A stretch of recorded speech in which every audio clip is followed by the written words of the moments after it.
تزوجت الفتاة منذ عامين، لكنها ظلت عذراء لأن زوجها الرئيس لم يعد إلى المنزل قط. في ذلك اليوم تلقت شهادة الطلاق التي أرسلها زوجها بنفسه عبر البريد، ولم يكلف نفسه حتى عناء التوقيع شخصيا.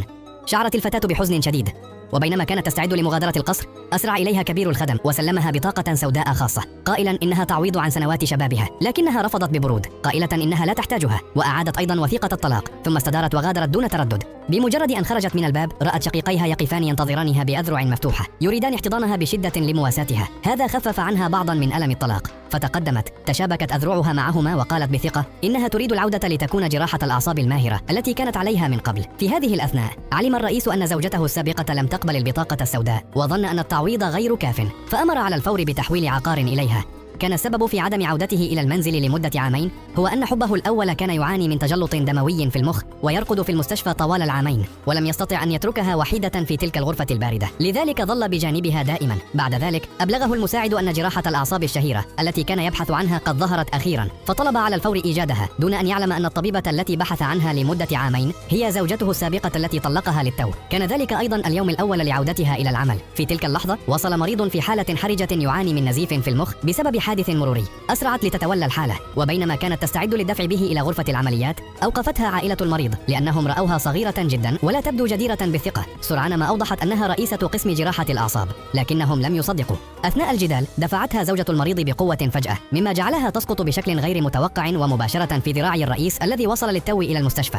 كشف على الفور عن هويته وتدخل لضمانها بصفته رئيس مجلس إدارة المجموعة، مما ساعد في إدخال المريض إلى غرفة العمليات. أنهت العملية الجراحية المعقدة بنجاح باهر.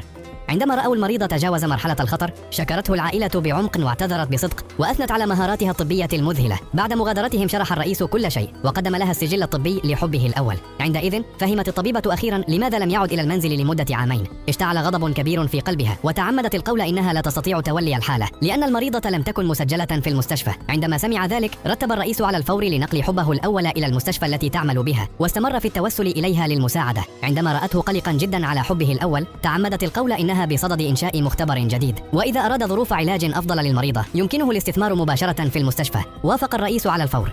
عندما رأته على استعداد لإنفاق كل هذا القدر من أجل حبه الأول طلبت منه التبرع بمبنى أبحاث علمية بالكامل، ووافق دون تردد أيضا. بعد ساعات من العمل الشاق نجحت الجراحة. تأثر الرئيس بشدة وأراد دعوتها لتناول العشاء ليشكرها، لكنها أبعدت يده بانزعاج.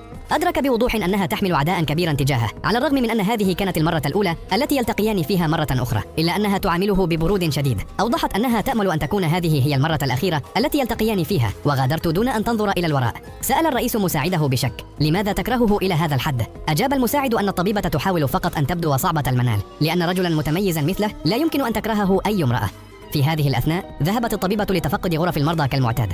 دخلت الغرفة لفحص حبه الأول. شكرتها المرأة بصوت خافت، ثم أمسكت بيدها فجأة وسألتها عما إذا كان لديها صديق، ثم أرادت أن تعرف رأيها في الرئيس. في تلك اللحظة دخل هو إلى الغرفة